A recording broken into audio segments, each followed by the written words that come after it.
قناة سلفية دعوية على منهاج النبوة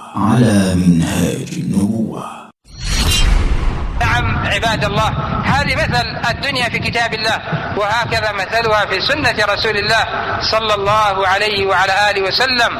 ربى أصحابه على احتقارها وعلى الزهد فيها وعلى الاستعداد للقاء الله عز وجل. قال النبي صلى الله عليه وسلم كما في صحيح مسلم من حديث المستورد بن شداد قال: ما مثل الدنيا في الآخرة إلا كمثل ما يجعل أحدكم أصبعه في اليم فلينظر بما يرجع.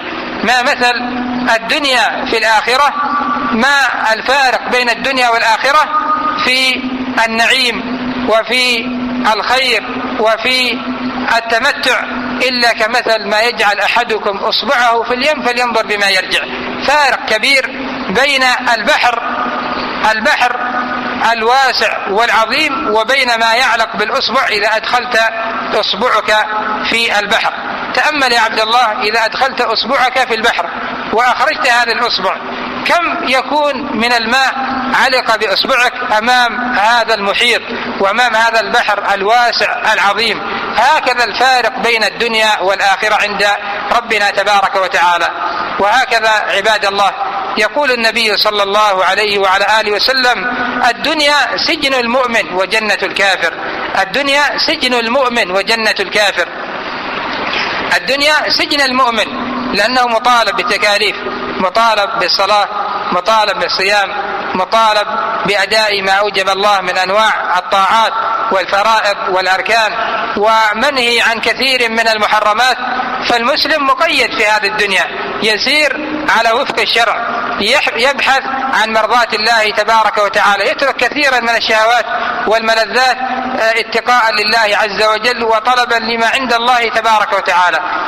هذه الدنيا للمؤمن بمثابة السجن الذي يقيد الإنسان فيها.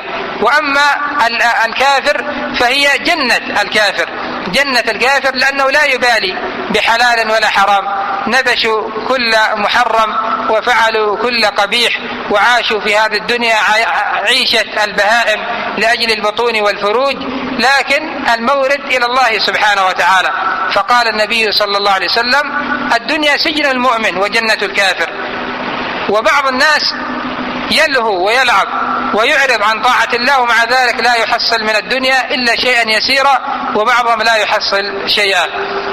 خرج الحافظ ابن حجر رحمه الله قاضي قضاة مصر في زمنه وفي موكب كبير بالأبهة والحرس والخدم والبغال والجمال والخيول، في موكب يعني ما يسمى اليوم بوزير العدل. وفارق بين قاضي القضاة تلك الأيام ووزير العدل اليوم أو وزير الأوقاف. أولئك كانوا نواب للرؤساء، لهم الدنيا ولهم الجاه والموكب في السير. فاعترضه يهودي في طريقه فقال له: يا إمام، نبيكم يقول الدنيا سجن المؤمن وجنة الكافر، وأنا يهودي كافر وأنا في عيش تعيس وفي فقر، وأنت مسلم وتعيش في هذه الأبهة وهذه الحياة. قال له الحافظ ابن حجر: وأنا مسلم على ما ترى من هذه الأبهة والحياة وهذا التمتع، هذا بالنسبة لي لما أعد الله عز وجل لي في الآخرة بمثابة السجن. هذا بالنسبة لما أعده الله عز وجل لعباده المؤمنين هذا لا شيء، هذا بمثابة السجن. وأنت على ما أنت عليه من فقر وتعاسة وتعب هذه تعتبر جنة لك الدنيا، وإلا إذا أقدمت على الله على ما أنت عليه فستكون في عذاب شديد وأليم. فما كان من هذا اليهودي إلا أن أعلن إسلامه.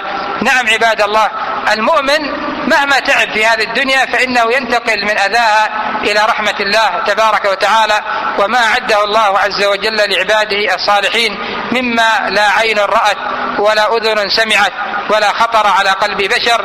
وأما العبد الفاجر فإنه مهما تمتع فينتقل إلى عذاب وويل وجحيم. قال النبي صلى الله عليه وسلم وقد مرت عليه جنازتان فقال: مستريح ومستراح منه. قال: مستريح ومستراح منه. رواه الشيخان من حديث أبي قتادة. قيل: يا رسول الله ما مستريح ومستراح منه؟ قال: العبد المؤمن ينتقل من أذى الدنيا إلى رحمة الله تبارك وتعالى. والعبد الفاجر ينتقل من الدنيا ويستريح منه البلاد والعباد والشجر والدواب. فعلينا عباد الله أن نتعظ بذلك وأن نعتبر بذلك وأن نستعد للقاء الله تبارك وتعالى. وفق الله الجميع لما يحب ويرضى.